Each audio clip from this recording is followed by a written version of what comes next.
सचिन जी, आपका स्वागत है इंडिया न्यूज में। एंड इस काफी कठिन समय में हमारी आज बातचीत हो रही है, लेकिन मैं शुरू करना चाहती हूँ आज जैसे कि मुख्यमंत्री लोग के साथ प्राइम मिनिस्टर की बातचीत हुई। आपके मुख्यमंत्री ने आप लोगों ने क्या बताया प्राइम मिनिस्टर को, और क्या लॉकडाउन का एक्सटेंशन बिल्कुल संभव है?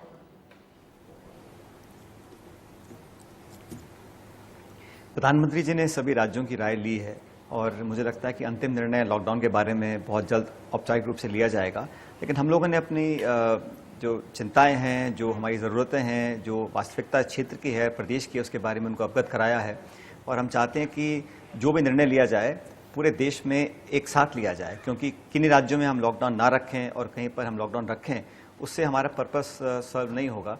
इसलिए हम चाहते हैं कि जो बड़े बड़े मुद्दे हैं, चाहे वो मरीजों के लिए उपकरण की बात है, संसाधनों की बात है, किसानों की फसल खरीद की बात है, आरबीआई से हम लोगों ने कहा है कि हम लोगों को अतिरिक्त लोन लेने की छूट दी जाए।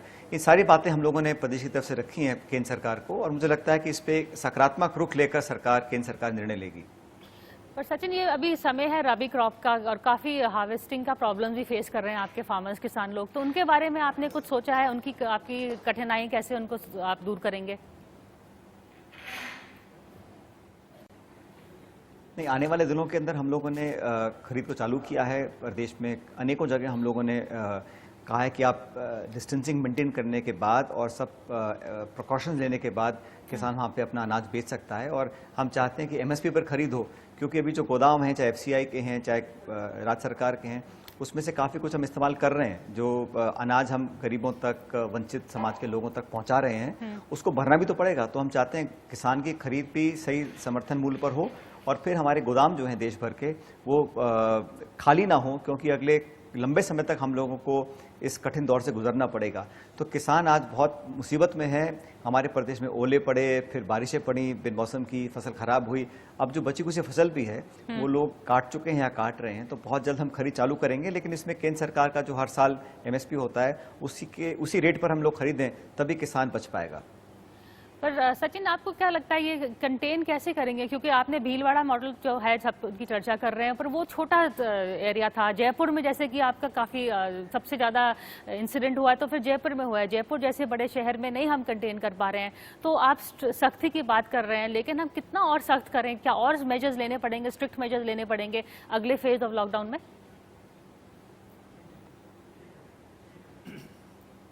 इसके अलावा कोई चारा नहीं है।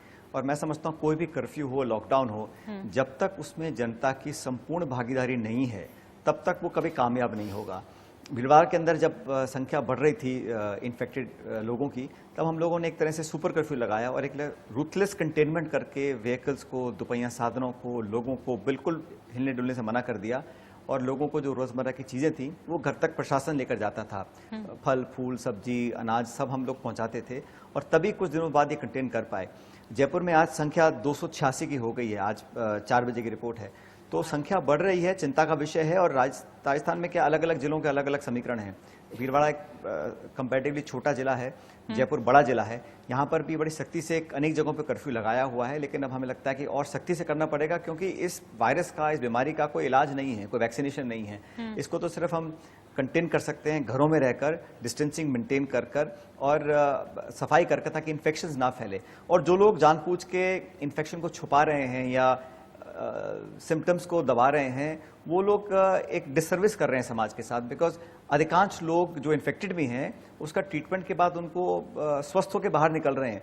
तो इसमें जो एक स्टिग्मा बन गया है कोविड-19 या कोरोना का, उससे हमें परहेज करना पड़ेगा। और लोगों को वॉलंटरीली आगे अपनी स्क्रीनिंग और टेस्टिंग करानी चाहिए, ताकि उनका उपचार हम करा सकें। नहीं तो वो अपने घर वालों को इन्फेक्ट कर देंगे, पड़ोस में इन्फेक्ट कर देंगे, समाज में इन्फेक्शन फैल जाएगा। लोगों को समझना पड़ेगा कि भयभीत ना हो, दुष्प्रचार में ना फंसें, और घबराए बिना आकर अपने आप को वॉलंटियर करें, ताकि हम उनको स्वस्थ करने के लिए उनकी मदद कर सकें। हाँ, क्योंकि जो रेट है वो ये भी हमें हाईलाइट करना चाहिए कि जो जितने रेट ऑफ डेथ थोड़ा कम है, रेट ऑफ क्योर ज़्यादा है। इतने फेटेलिटी रेट जो कहते हैं कि जितने लोग मरे हैं इस डिजीज से, वो उतने ज़्यादा नहीं है। सो ये अगर लोगों को भय ना हो इस चीज़ का, तो फिर ज़्यादा आगे आएंगे। तो इस चीज़ को आगे हमें बढ़ाना चाहिए लोगों के सामने।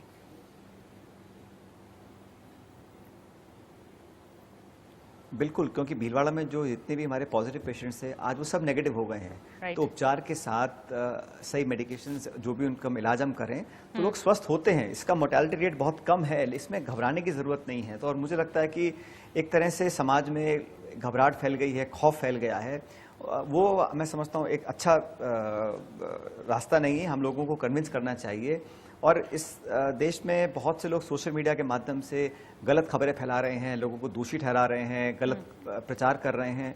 वो भी मैं समझता हूँ एक तरह की क्रिमिनल एक्टिविटी है, क्योंकि आज समय है लोगों को समझाइश करने का, विश्वास दिलाने का, उनको संयम और संबल देने का, और हम लोग यही कोशिश कर रहे हैं। तो कुछ असामाजिक तत्व हैं जो सोशल मीडिया के माध्यम से लोगों के अंदर बहुत सारा एक दुष्प्रचार कर रहे हैं। वो बिल्कुल अनवांटेड है और उस पर हम कार्रवाई भी कर रहे हैं। जो इस पर पकड़ा जा रहा है उस पर हम सख्त कार्रवाई भी कर रहे हैं।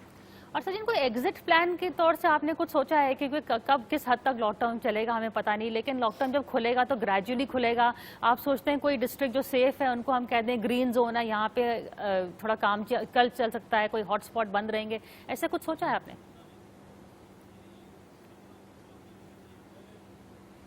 काफ़ी सारे विकल्प सामने हैं। देखिए, ये क्योंकि ये जो वायरस है, ये किसी एक राज्य, किसी एक धर्म, किसी जाति, किसी भाषा, किसी प्रांत के लिए नहीं है। तो देश में कहीं, दुनिया में कहीं फैल सकता है। तो हिंदुस्तान में एक सिंगल पॉलिसी होनी चाहिए, क्योंकि हम लॉकडाउन कंटिन्यू करें और गुजरात, मध्य प्रदेश में वो खोल दें तो उसका कोई मतलब नहीं है। और विद इन स्टेट्स भी जो आप कह रही हैं, इतना आसान नहीं होगा, क्योंकि राजस्थान में 24 जिलों में अभी इन्फेक्शन हो चुका है आउट ऑफ 33 डिस्ट्रिक्ट्स। तो हमें लगता है कि एक इंडिया पॉलिसी बननी चाहिए। लेकिन जो समस्या का समाधान करने के लिए उपाय हमारे मणिपुर, मिजोरम में काम आएंगे, वो पौंडीचेरी, केरला में काम नहीं आएंगे।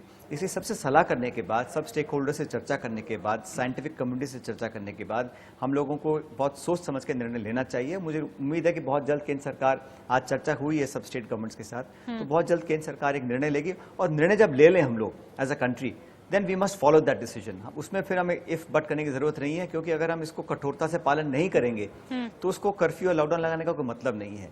तो इसमें सेल्फ इम्पोज हमें करना पड़ेगा, और हर नागरिक को, अगर वो असली भारतीय है, असली देशभक्त है, तो उसको दिखाना पड़ेगा कि वो घर में रहकर ही अपना दायित्व निभा रहा है। आज यही समय की मांग है, और मुझे लगता है कि इसमें हम सबको मिलकर सामूहिक भागीदारी निभानी चाहिए। अच्छा, थैंक यू सचिन जी, आपने बहुत अच्छे वर्ड्स कहे, एंड ऑल्सो नो पेटी politics. This is very refreshing इस तरह की भाषा सुन के, क्योंकि सच्ची में ये समय है कि हम सब इकट्ठे आए और एकजुट रहें। थैंक यू इंडिया न्यूज़ से बातचीत करने का।